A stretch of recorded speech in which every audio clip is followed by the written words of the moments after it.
Bwana Yesu asifiwe, ndugu msikilizaji wetu, kipindi chetu kizuri cha tafakari na kusalimu katika jina la Yesu Kristo. Bwana Yesu ametupa tena tafakari nzuri ambayo inatoka katika kitabu kile cha Wagalatia sura ile ya 3 mstari wa 26. Biblia inasema, kwa kuwa ninyi nyote mmekuwa wana wa Mungu kwa njia ya imani katika Kristo Yesu. Maana ninyi nyote mliobatizwa katika Kristo mmemvaa Kristo. Ninyi nyote mliobatizwa katika Kristo mmemvaa Kristo. Hapana Myahudi wala Myunani, hapana mtumwa wala huru, hapana mtu mume wala mtu mke, maana ninyi nyote mmekuwa mmoja katika Kristo Yesu. Haleluya. Sisi tumekuwa wamoja katika Kristo Yesu. Tumekuwa moja katika Kristo Yesu kwa sababu gani? Kwa sababu Wagalatia sura ile ya 3 mstari wa 13 anasema, Kristo alitukomboa katika laana ya torati, na kuwa alifanywa laana kwa ajili yetu, maana imeandikwa, amelaaniwa kila mtu aangikwae juu ya mti. Haleluya. Kristo Yesu amezaliwa, akafa, akafufuka, akatukomboa ili tuweze kuwa wa kwake. Kuna kitu nimejifunza na natamani tushirikishane leo. Bwana amekuwa akinifundisha kuhusu familia ya Mungu. Familia ya Mungu ni wakina nani? Hapa duniani kuna familia ya Mungu? Yes, ipo. Familia ya Mungu ipo.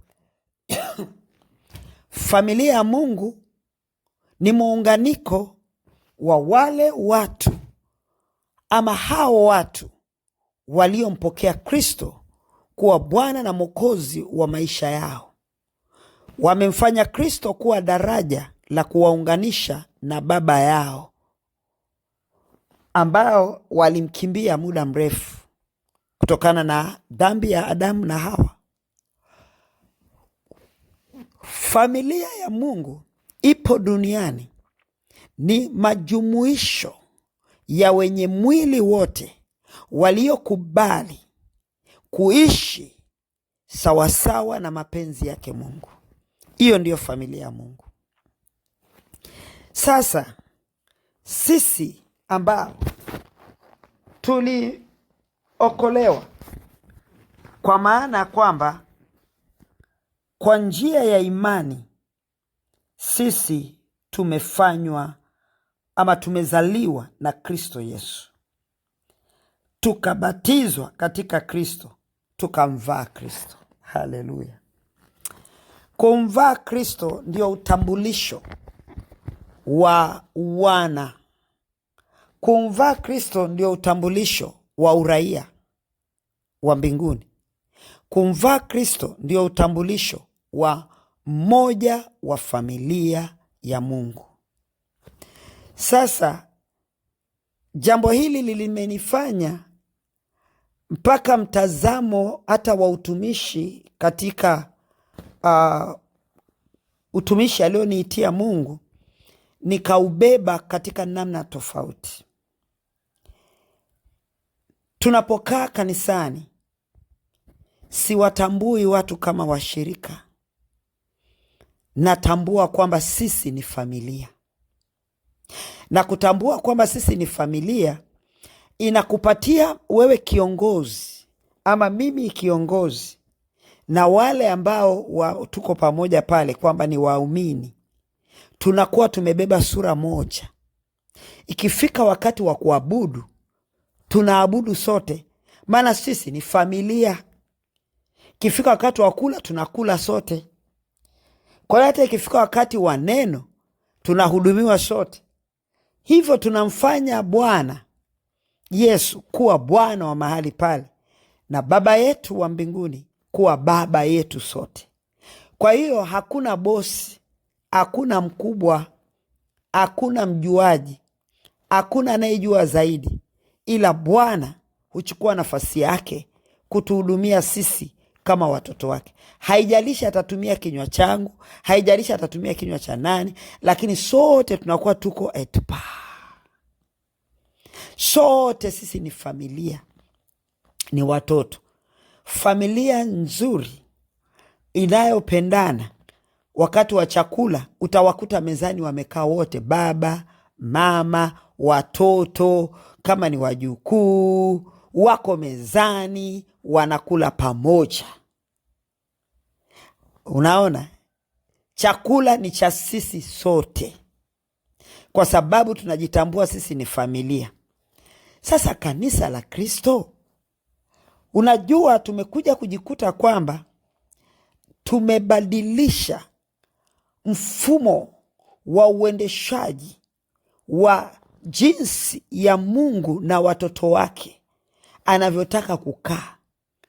Tukatengeneza tension, yani tension sijui nitaita nini, yani tukatengeneza hali ambayo imekaa kama vile yani sijui nisemeje, nakosa lugha ya kuizungumzia, lakini ni tension, yani hali ambayo inatuweka kuwa mimi fulani. Sisi ni wana wa Mungu jamani, sisi ni familia. Aliyekuja leo ndani ya kanisa ameingia ndani ya familia, tunafanana.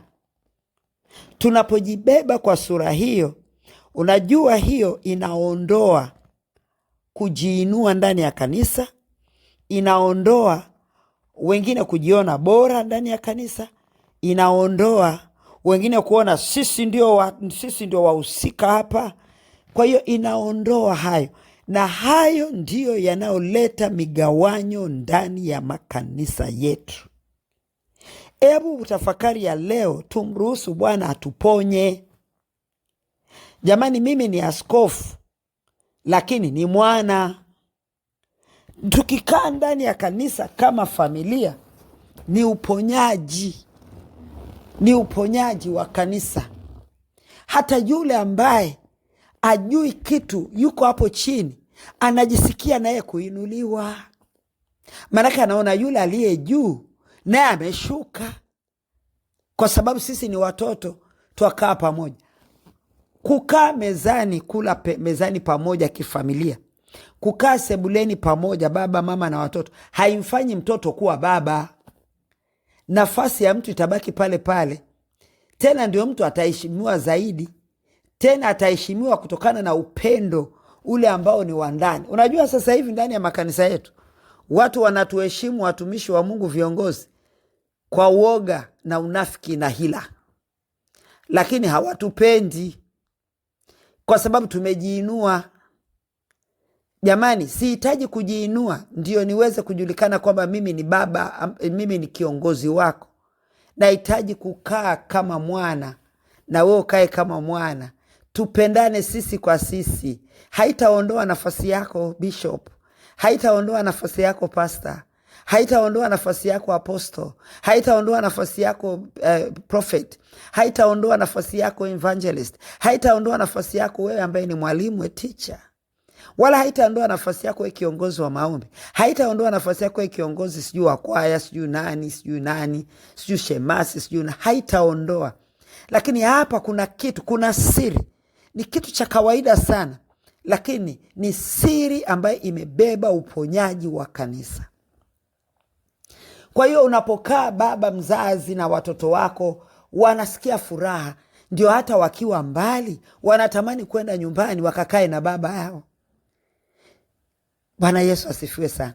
Hebu tujaribu kukitendea kazi hichi, tuone Bwana atafanyaje. Tukae kama familia. Sisi ni familia.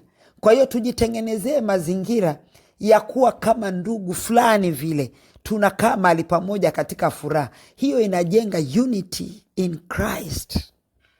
Na hapo ndipo mahali Bwana anawekeza. Ndiposa tunapoanza kuabudu ama tunapoingia kwenye ibada, anajihudhurisha.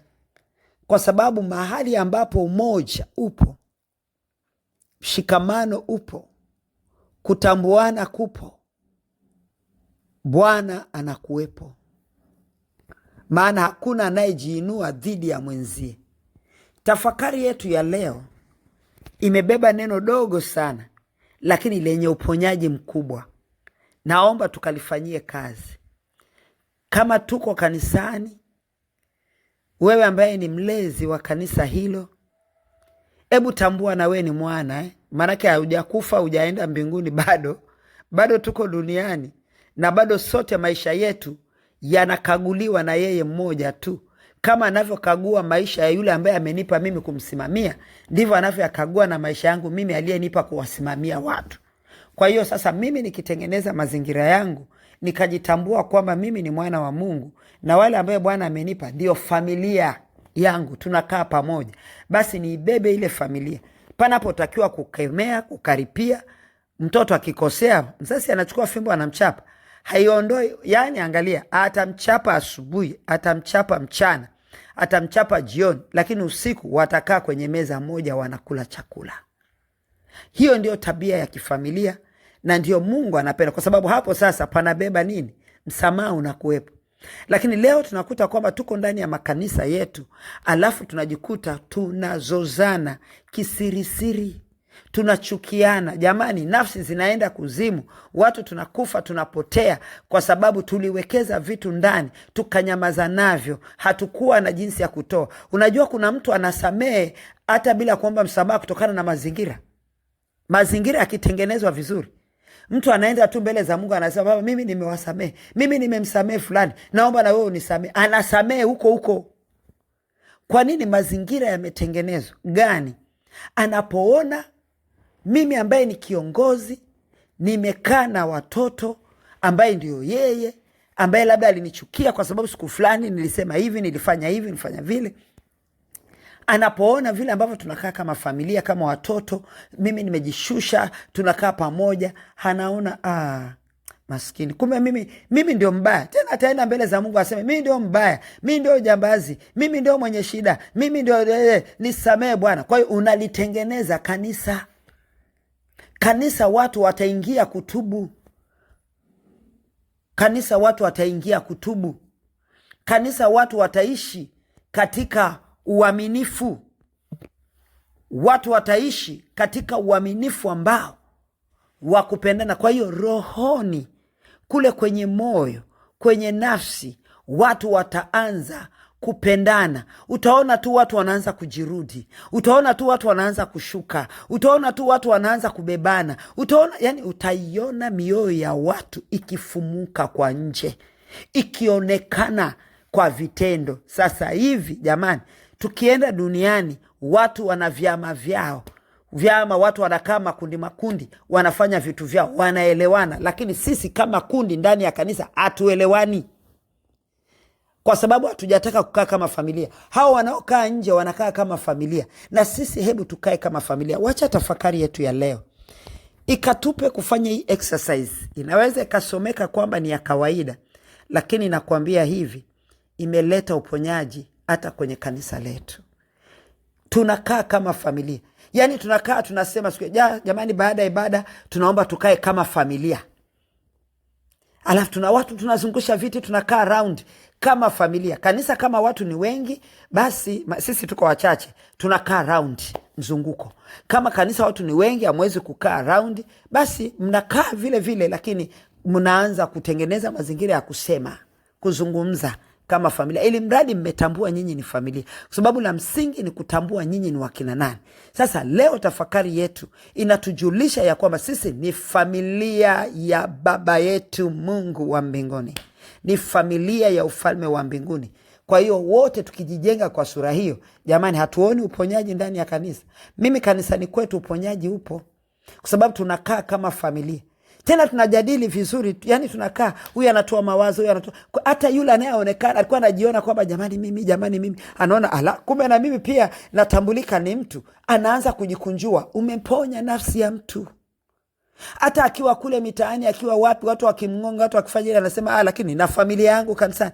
Sasa wewe fikiria, mtu yuko ndani ya nyumba, mke na mume, mke anabamizwa na mume, mtoto anabamizwa na mzazi, akienda shuleni anabamizwa na mwalimu, akija mtaani anabamizwa na watoto, akija kanisani anabamizwa kanisani. Sasa anaponea wapi huyu mtu? Si ndio anakuwa jambazi? Lakini anapokuja kanisani akaona ni familia, hilo ni tumaini sasa kwake. Anajua familia yangu, anatamani kukimbia kuja kanisani. Moyo unatamani kuja kanisani. Utaona watu wanawahi kanisani, watawahi kwa sababu watu wanakuja kwa sababu kwa legelege, kwa sababu anaona anaenda kama anavyoenda mahali kwengine. Na tulitafakari hili. Nimelisema kwa lugha nyepesi sana kwa sababu sina muda wa kuliongea kwa upana sana. Maana hii ni tafakari tu ya kututafakarisha, na tukaitafakari leo. We ambaye ni kiongozi, unasimamia wana maombi, hao wana maombi ndio familia yako. Wewe ambaye ni kiongozi wa praise kanisani, hao wana praise ni familia yako. Kiongozi wa kwaya, kwaya ni familia yako. Kiongozi wa kanisa, kanisa ni familia yako. Kiongozi wa wamama, hao wamama ni familia yako. Katika kila sekta ambaye umewekwa ndani ya kanisa, hiyo ni familia yako. Alafu mnakuwa na jumuiya ya familia kama familia mama ambaye ni kanisa. Hebu tutafakari hili, na wewe kiongozi wa kila eneo, kila sekta, ukalifanyie kazi. Nikupe kamba, hebu peleka kwenye homework hii Jumapili. Wewe mchungaji, kaa na familia yako ya kanisani Jumapili hii. Zungumzeni kama familia. Msisimame tu kila siku kusema kwamba tuna hiki na hiki na hiki na hiki, kwa hiyo tunahitaji kaeni kama familia jamani. Jamani, sisi ni familia. Kuna hiki kinatakiwa kufanyika. Hebu mnaonaje wanafamilia? Tunawezaje tukakibeba? Watu wanafunguka moyo. Ukisimama vile kusema tuna hiki na hiki ndio kanisa hili limezidi michango bwana, mimi nahama. Mkikaa kama familia, kila mmoja anakuwa concerned, anajua kwamba amehusishwa, anajisikia furaha kuhusishwa na yeye. Kwa hiyo na yeye anatamani, anaona kwamba na mimi nifanye, kwa sababu na kesho na mimi pia Bwana ataninua, nitakuwa mtumishi. Na kesho Mungu ataniinua na mimi nitaweza kusimama. Unawatengenezea watu shauku. Na shauku ya kwenda mbinguni ndio inatokea hapo. Shauku ya kumpenda Mungu inatokea hapo. Shauku ya kuishi katika maisha matakatifu inatokea hapo. Hebu na tukalibebe hili, kwa sababu sisi tumeungamanishwa na Kristo. Sisi ni familia. Kristo alituzaa. Sasa tutambue hilo. Utagundua masengenyo yataondoka kanisani. Masengenyo yataondoka kanisani, maana tutakuwa ni familia. Na tulitafakari hili kwa jina la Yesu Kristo wa Nazareti. Kalifanyie zoezi hili wewe mchungaji, ujenge familia ya kanisani kwako kwa jina la Yesu Kristo. Amen.